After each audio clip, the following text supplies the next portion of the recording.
Thank you for choosing AppliedGrace.com, where we take biblical principles and apply them to everyday life. And I would like to talk to you a little bit today about the life of a woman named Hannah and how her adversity not only transformed her life and her relationship to God, but how we can use her example to also transform our life and our relationship to God as well.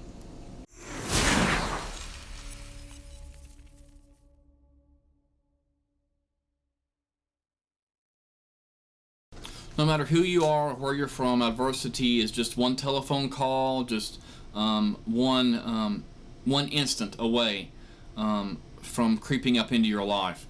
Today you may be watching this video. You may have lost a job. You may be scared because you have been laid off, or maybe you're having issues with your health, or possibly you've been going through a divorce, some sort of an addiction. Maybe you have a family member in some sort of an addiction.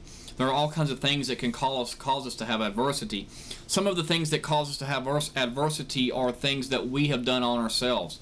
They are decisions that we have made. They are adversity that we would call self-inflicted on ourselves.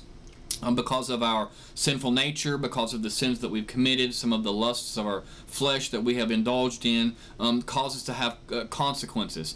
And adversity would follow then often that consequence. Secondly is things that happen because somebody else has done something. We're just a victim of circumstance because of somebody else's foolish mistakes or foolish behavior. And third, and the way that what I would like to talk about today is how God oftentimes causes or allows adversity in our lives in order to serve a purpose and to serve a bigger plan. And as we learn here in 1 Samuel in chapter 1 in the life of a lady named Hannah, how God uses that adversity to not only strengthen her relationship to Him, but also how we can take the 4 steps of how that adversity can strengthen not only her life, but strengthen our lives and strengthen our relationship with God as well.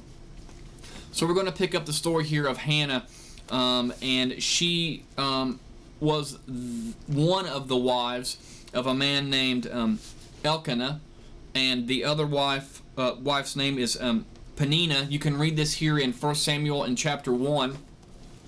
And Hannah had no children, and so it was really disgraceful in that given time for a woman, a wife, to not be able to give her husband a child, a namesake.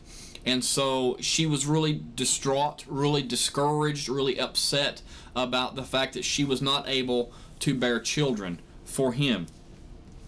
And not only was she upset with herself, but she says, as it says here, her rival, the other wife, continually picked on her and continually taunted her and continually agitated the situation because she didn't have children. Let's read here in 1 Samuel chapter 1 in verse 6, and I'll be in the New King James Version. It says, "And her rival also provoked her severely to make her miserable, because the Lord had closed her womb. So it was year by year, when she went up to the house of the Lord, that she provoked her. Therefore she wept and did not eat." You notice it says that she wept bitterly in it. She so much so that she did not eat. Have you ever been so traumatized? Have you ever had so much anxiety or so much so much adversity that's going on in your life that you just don't have an appetite? You're not really hungry. Maybe you don't cry out loud, but you're just destroyed on the inside. You don't know what's going to happen. You don't know how you're going to provide for your family. You don't know how you're going to tell your friends. You don't know really what's going to happen. We notice here that even though year by year went by that this continued, she continued to stay devoted to God. She continued to go and offer her sacrifices at the temple, and she continued to stay in her devotion and her obedience to God, which is a very important rule that we need to use, that even though we don't always see God working in our lives, He is there, and He is molding us into something bigger and better than what we could ever imagine we could ever be. Notice here that in this culture, given this historically, during this period of time, Israel was ruled not by kings or but they were ruled by judges. And so the book of Judges would have been the book preceding this in time. And so I want you to see just a little bit about how the culture, or how historically they lived back then, because it says here in Judges in chapter 21, in the very last verse, verse 25, it says, "In those days there was no king in Israel. Everyone did what was right in his own eyes."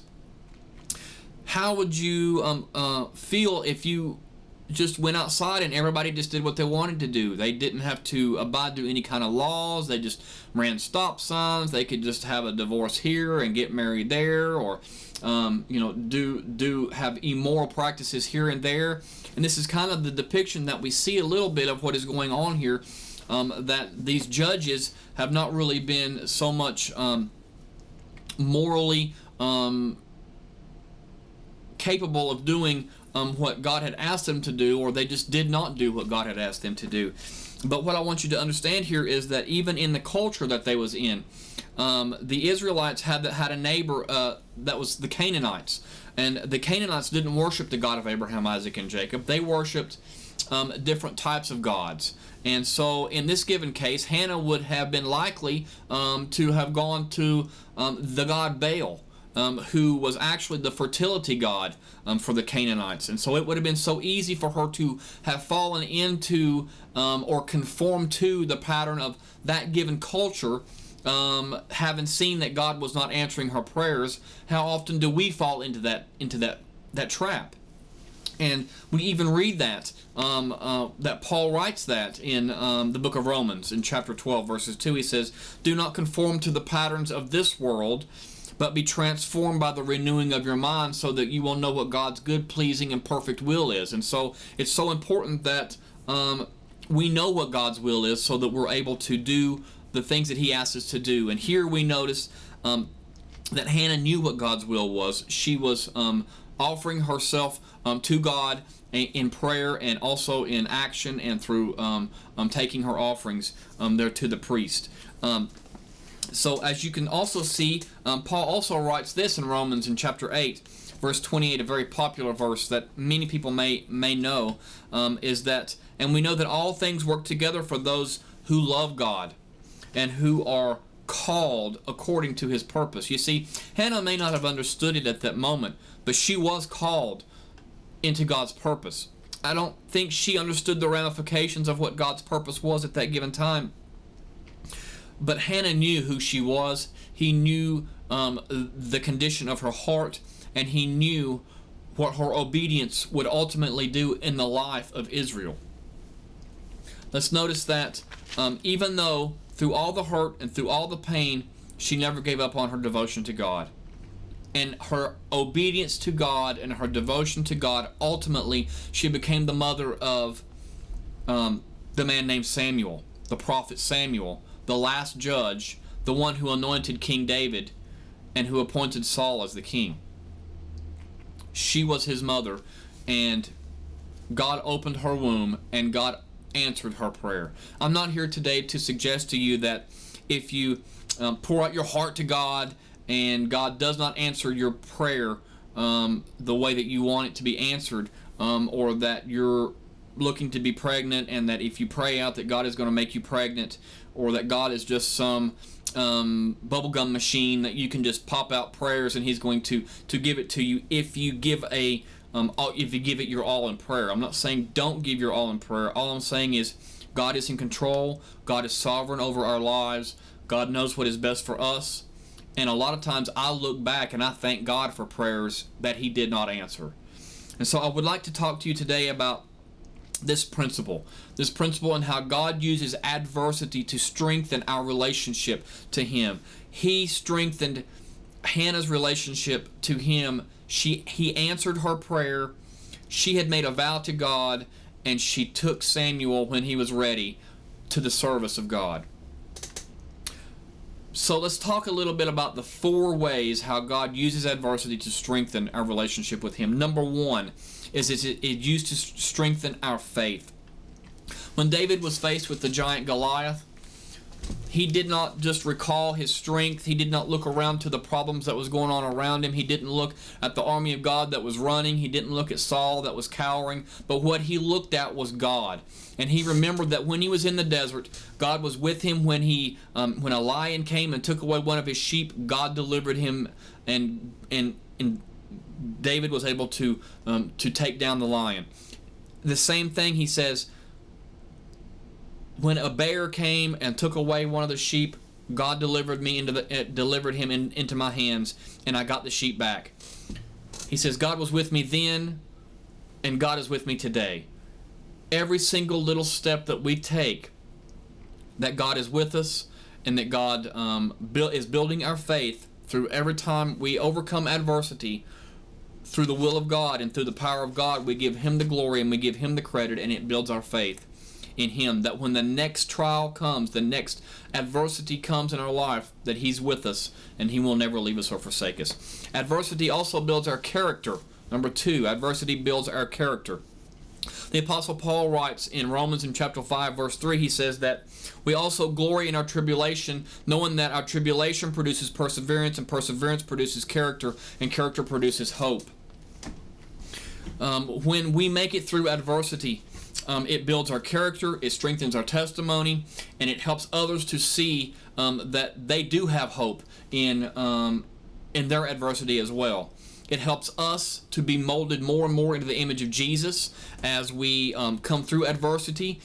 We oftentimes find other people that are going through adversity, and we can encourage them by giving them hope and showing them some of the steps, maybe how we was able to make it through our adversity, maybe some of the ways that we were able to, some of the scripture verses that we read, maybe some of the things that we church that we went to, or a small group that we was involved in, that helped us to overcome that adversity and to give God the praise and the glory for that. Third, it removes impurities. It removes impurities. Remember, first was strengthens my faith.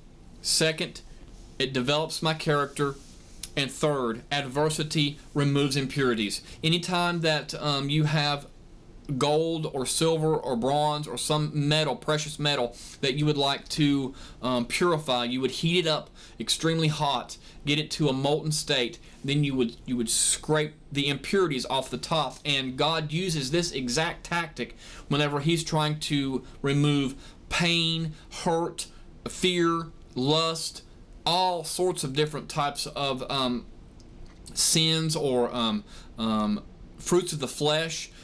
God will use adversity to drive those to the top, so that we can identify them, we can call it out for what it is, and we can allow God to start to mend our heart and to transform our lives from the inside out. Fourth, it gives me hope. Fourth, it gives me hope.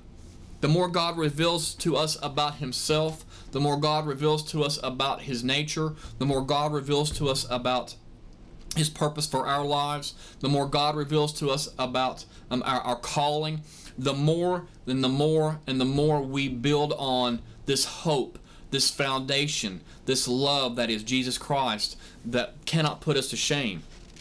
And today, brothers and sisters, I would like to encourage you that you may be going through some adversity. This may be a hard time in your life. This may be a time that you feel like God is not near, but I'm here to encourage you today that God is near. And you can use these 4 steps to help draw you closer and closer into the presence of God. 1, our adversity strengthens my faith. 2, adversity develops my character. 3, adversity removes impurities. And 4th, adversity gives us hope. I would just like to ask you to, if you do enjoy these videos, to click subscribe and click like. And if you would like more videos, or if you would, or have ideas on maybe some videos or some scriptures or some content that you would be interested in me uploading or doing, I would ask you to just please make the comment below, so that I will know what it is that you're interested in seeing here at AppliedGrace.com on YouTube. I would like to thank you for watching, and I hope you have a very blessed and wonderful day. Thank you.